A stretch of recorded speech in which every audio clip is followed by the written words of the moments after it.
The genius hacker boy came to participate in the hacker competition, and others only entered the competition site through invitation letters. However, he directly hacked into the access control system. Then he swaggered into the competition site. The host on stage was still boasting about their world's #1 network system, and even made harsh remarks. As long as someone could break through the company's 3 firewalls on site, they could not only win a 100 million yuan cash prize but also become their company's executives directly. Soon, the competition officially began. Unexpectedly, in just 5 minutes, a group of computer experts chose to give up. In 10 minutes, there was only one young man left on the stage, and he almost sparked a spark on the keyboard. When he started to break through the last firewall, there were only 3 minutes left. When everyone thought the young man would fail, he just pressed the enter key, and the 3rd firewall was successfully breached. He became the champion of the competition, and the organizers fulfilled their promise on the spot. Not only did they give him a huge bonus, but they also invited the young man to work at their company. When he heard that his annual salary was 10 times higher, he decisively agreed to the invitation. 10 years have passed in the blink of an eye. That day, the young man was working overtime to build a 6G network framework.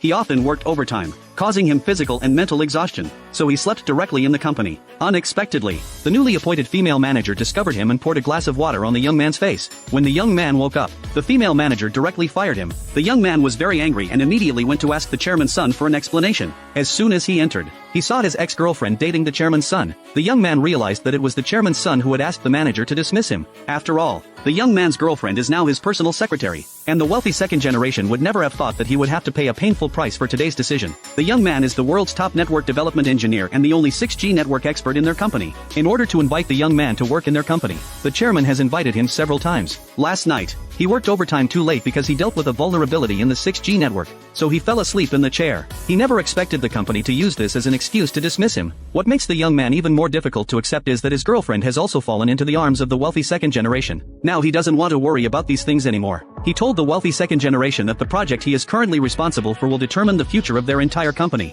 If I were fired now, they definitely can't bear the losses caused. After hearing this, his ex-girlfriend laughed. She mocked the young man for sleeping frequently at work all these years. If it weren't for her pleading with the rich second generation, the young man would have been fired long ago. The second generation of wealthy people are unwilling to listen to the nonsense of young men and asked him to get out quickly. However, the young man insisted that he was personally invited by the chairman. Dismissal of him requires the consent of the chairman. The rich second generation thought the young man was talking nonsense, so they insisted that he should leave now. The young man immediately dialed the chairman's phone, but the other party didn't answer for a long time. The rich second generation became arrogant at Dayton, and he took out some cash from his pocket and threw it at the young man's face, claiming that driving him away was the chairman's intention. The young man warned the rich second generation before leaving, hoping that they wouldn't regret it. As soon as the young man left the company, he posted a large amount of information seeking cooperation online. He was going to hand over the 6G project to another company, and at that moment, the wealthy second generation received a phone call from his father. He knew his son was very arrogant, so he asked him not to provoke the company's 6G project leader.